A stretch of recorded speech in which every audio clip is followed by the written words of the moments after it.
sudah hadir di sini untuk melakukan layanan bimbingan kelompok. Sebelum melakukan layanan bimbingan kelompok, kita perkenalan dulu nih. Dimulai dari saya ya. Kenalkan, nama saya Aulia Rosafida. Saya dari Universitas Pancasakti Tegal, Prodi Bimbingan dan Konseling dari semester 5.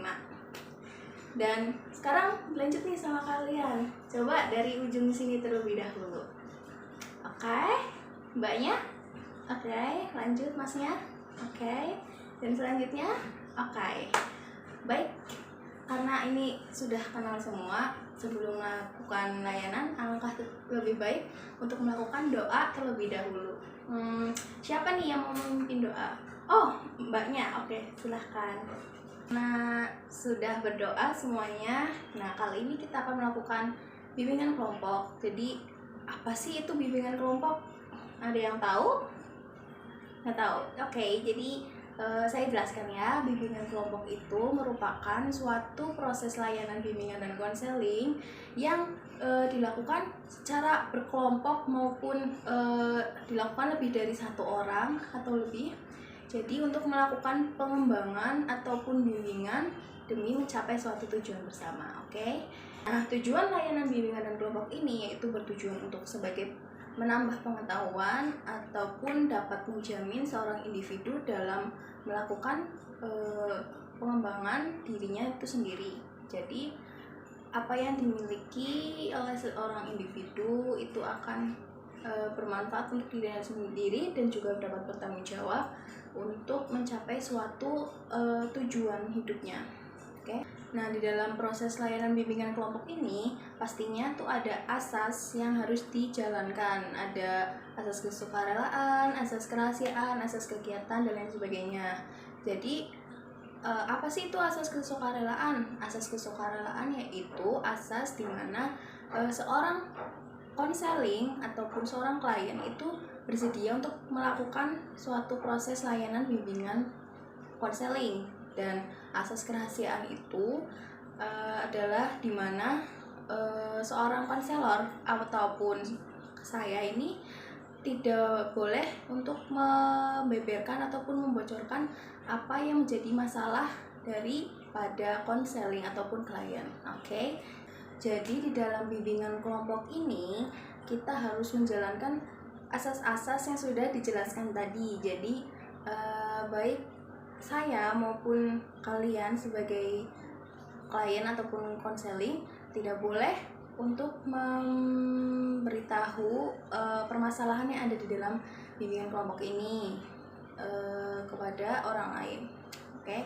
Selanjutnya yaitu apa sih itu peran saya sebagai konselor maupun kalian sebagai anggota kelompok. Jadi peran saya yaitu untuk mengarahkan atau membimbingkan nanti pada saat jalannya diskusi, dan peran konseling itu adalah berdiskusi maupun berpendapat, baik pendapat satu maupun pendapat dua. Nah, nanti saya tugasnya yaitu menyimpulkan apa yang menjadi opini pertama maupun opini kedua dan selanjutnya.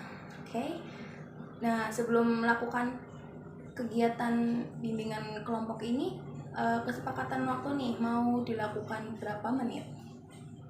Oke, 45 menit. Yes. Oke, sebelum melakukan layanan bimbingan kelompok, saya punya ice breaking nih. Apa itu ice breaking? Ice breaking itu sejenis games yang sederhana yang dilakukan untuk melatih kefokusan kalian sebelum melakukan layanan bimbingan kelompok. Jadi saya mempunyai games yaitu sambung kata. Apa itu sambung kata? Paling kalian sudah memahami apa games ini. Jadi itu contohnya gini. Nanti saya akan menunjuk satu orang.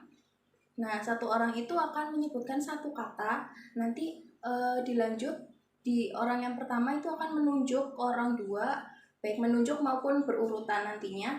Terus akan menyebutkan kata kedua, tapi kata yang pertama yang diucapkan oleh orang pertama tadi itu disebutkan. Nah, nanti orang kedua akan menyebutkan dua kata. Jadi satu kata itu orang yang baru diucapkan di orang pertama, dan dua kata yaitu kata baru. Nah, nanti selanjutnya berikut ke yang ketiga, keempat, dan selanjutnya. Oke, sampai di sini paham kan? Oke, yuk saya mulai. Mbaknya di situ. Bukan ice breaking, pastinya kalian sudah akan lebih fokus dong untuk melakukan tahap selanjutnya, tahap bimbingan kelompok. Nah, apakah kalian sudah siap untuk melakukan layanan bimbingan kelompok? Oke, sudah siap. Oke, jadi saya sudah mempunyai suatu topik yang akan didiskusikan di dalam suatu bimbingan kelompok ini, yaitu saya mengambil topik yaitu pentingnya siswa dalam memahami bakat dan minat. Jadi menurut kalian apa sih itu bakat dan minat? Oke, mbaknya silahkan. Betul, baik. Oke, lanjut. Oke, masnya silahkan. Oke, baik. Jadi tidak ada lagi nih. Oke, tidak ada. Oke, jadi dapat disimpulkan bahwa bakat dan minat. Jadi ada dua pengertian nih tentang bakat dan juga minat. Bakat adalah suatu potensi yang sudah dimiliki oleh individu sejak lahir. Jadi semua orang pasti nih punya bakat, walaupun orang itu merasa saya itu tidak mempunyai bakat, padahal ada loh, karena emang Tuhan sudah memberikan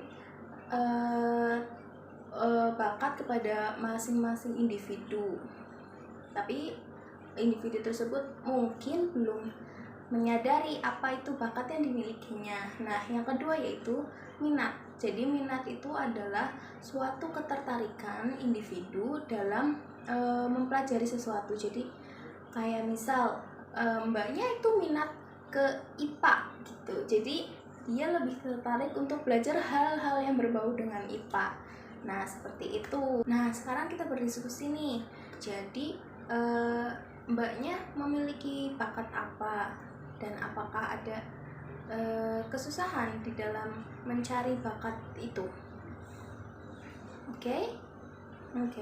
Masnya gimana? Oke, di sini semua masing-masing bisa berpendapat ya.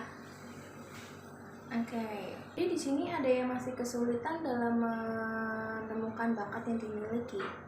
Oke, menurut kalian apa nih saran yang bisa diberikan oleh kalian kepada mbaknya ini? Oke, bagus sekali pendapat kalian semua. Nah, jadi tuh di sini mungkin mbaknya itu belum mengetahui bahwa jenis-jenis bakat tuh banyak loh. Ada bermacam-macam. Yang pertama itu bakat akademis, dimana individu itu lebih suka mempunyai bakat di bidang IPA, fisika, dan lain sebagainya. Yang kedua yaitu bakat seni, dimana individu ini lebih menyukai hal-hal yang berbau seni seperti musik, tari, ataupun jenis-jenis hal-hal yang berbau seni lainnya. Yang ketiga yaitu bakat kinestetik, dimana individu ini lebih suka menggerakkan tubuhnya seperti berolahraga, menjadi atlet, ataupun di bidang olahraga lainnya. Yang terakhir yaitu bakat sosial, di mana seorang individu ini memiliki kelebihan dalam membangun komunikasi. Seperti contoh, individu itu bisa melakukan public speaking di depan orang banyak. Nah, mungkin banyak memiliki kelebihan yang sudah dijelaskan oleh saya tadi. Jadi bakat-bakat itu tidak hanya di salah satu bidang saja, tidak hanya di salah satu bakat saja seperti kayak bakat akademis doang gitu, enggak. Jadi kan banyak. Jadi mungkin mbak memiliki salah satu kelebihan di dalam bakat-bakat yang sudah saya jelaskan tadi, dan pendapat masnya juga bagus, yang lain juga bagus. Dan tentu juga pastinya kalian juga memiliki suatu minat tertentu di dalam mengembangkan bakat yang sudah dimiliki. Jadi lebih ke mengembangkan apa minat yang sudah dimiliki dari bakat yang sudah kalian punya. Jadi seperti itu. Oke, karena waktu di dalam layanan bimbingan kelompok ini telah selesai, maka kita akan mengambil kesimpulan di dalam layanan bimbingan kelompok ini. Ada yang bisa menyimpulkan? Oke? Baik. Oke. Oke, terima kasih kepada kalian yang sudah berpartisipasi di dalam kegiatan layanan bimbingan kelompok ini. Sebelum menutup kegiatan kali ini, langkah baiknya kita berdoa terlebih dahulu. Ada yang mau memimpin doa kembali? Oke, silakan. Terima kasih kepada teman-teman. Semoga kita bisa bertemu kembali nanti di lain waktu. Oke, saya akhiri. Wassalamualaikum warahmatullahi wabarakatuh.